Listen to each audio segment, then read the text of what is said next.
Hello and welcome to the Brutal Iron Gym podcast, where our goal is to cut through the BS and deliver the brutal truth about topics related to health and happiness. So today's topic is training, and we're going to cover why your trainer makes you perform multiple one more sets. So what this means is, I've been accused of this many times, is they say that I'll tell them only one more set. And then whenever they blast out of the water and they do super well, my clients will then say, when I tell them, like, oh, we got one more, they're like, you already said only one more. And I'm like, nah, I don't know what you're talking about. So typically they'll ask, like, how many more sets we have? I'm like, at least one more. Meaning at least one more, meaning there can be multiple to come. So, but it is true that trainers will often tell you as a client, one more set. And then when you do that set, they then say, okay, one more. And you're like, what the hell? That was the one more. So why do trainers do this? Well, typically what ends up happening, and I'm going to use a little bit of like a comedic style intention here. So don't get your, feathers ruffled. But typically the client will be complaining and whining about how the workout is hard. And the trainer's like, yeah, whatever. Like, you're doing this, you're totally fine. Nothing's wrong with you. You're uncomfortable. Whoop-de-doo. So the person's whining and complaining. And you say, well, how many more do I have?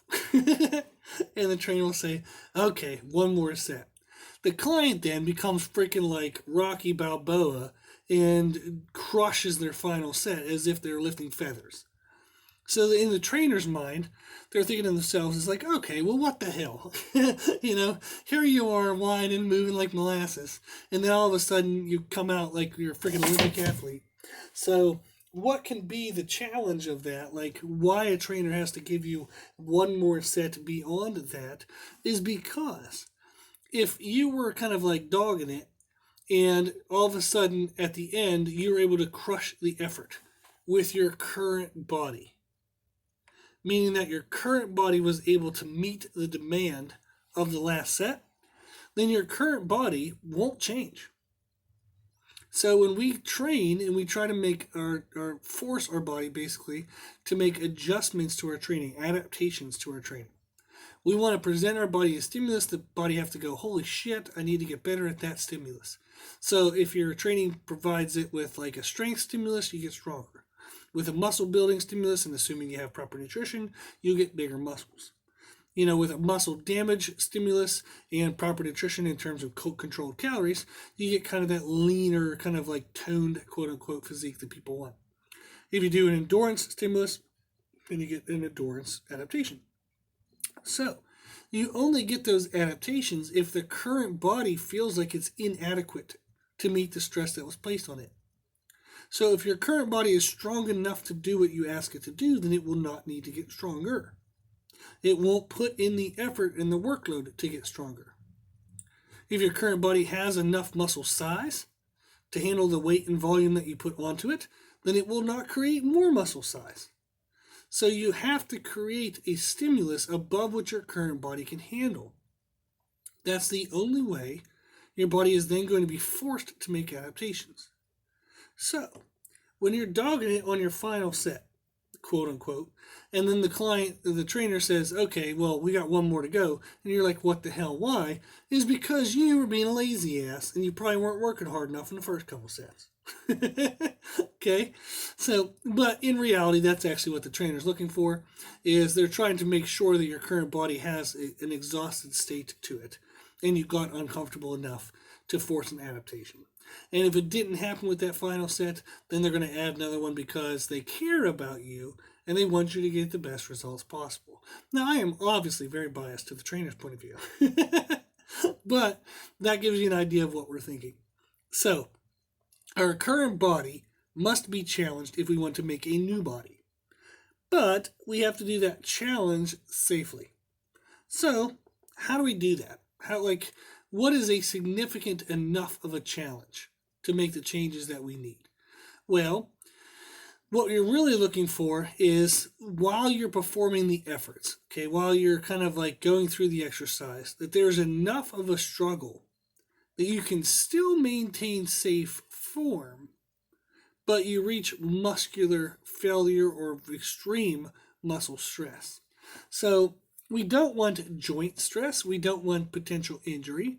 So what we look for here is like no twisting or bending or no movement of the spine other than what would be related to the exercise you're performing. So there's no extra spinal movement in whatever you're struggling to perform. So we want to make sure that that doesn't happen so that we keep you safe.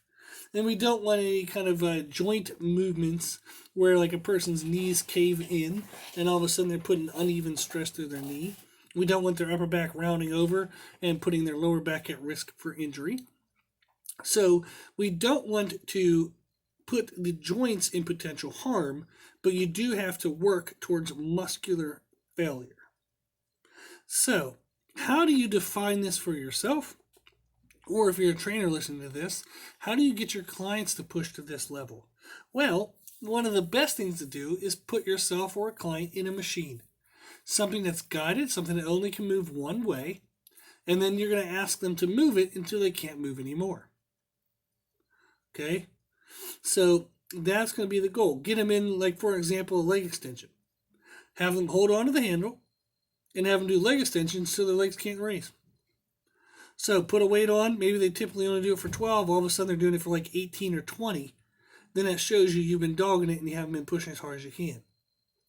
So you want to push that effort to absolute muscular failure.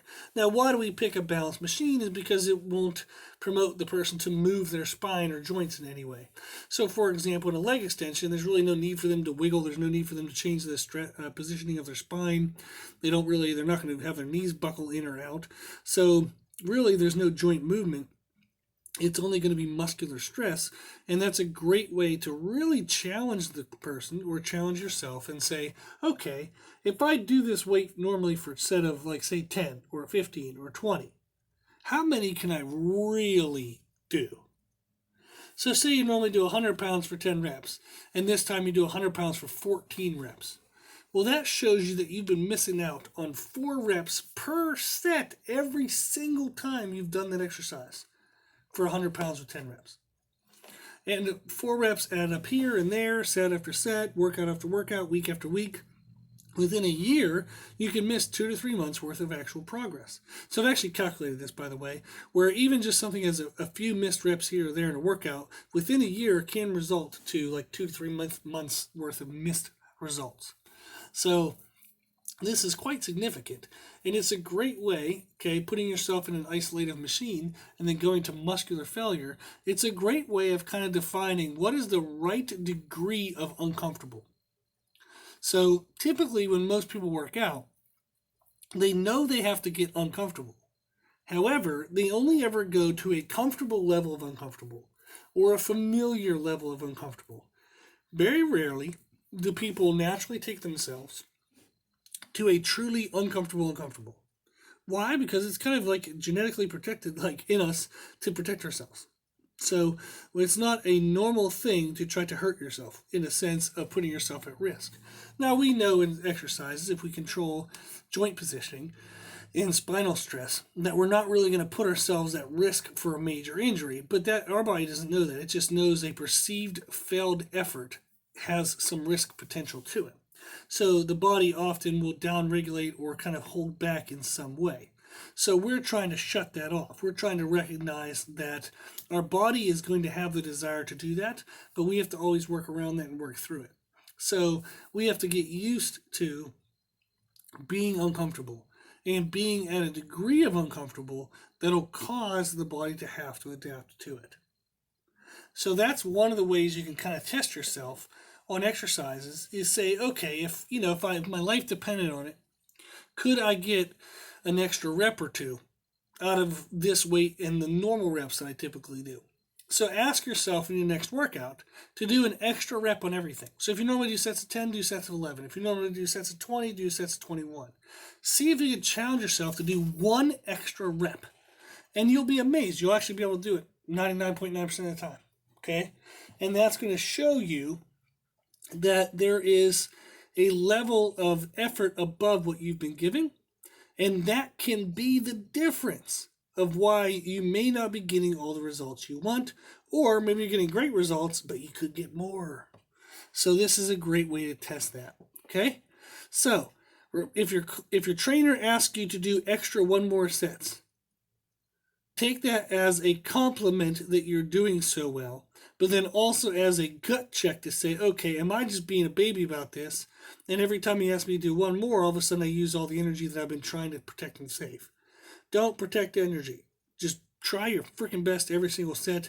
If you die in 20 minutes, you die in 20 minutes, and you get to go home and rest and recover. Okay? So give your body the greatest degree of stress that it can handle safely, and you'll get the greatest degree of results. Okay? So give yourself that challenge. Put yourself in a balanced machine.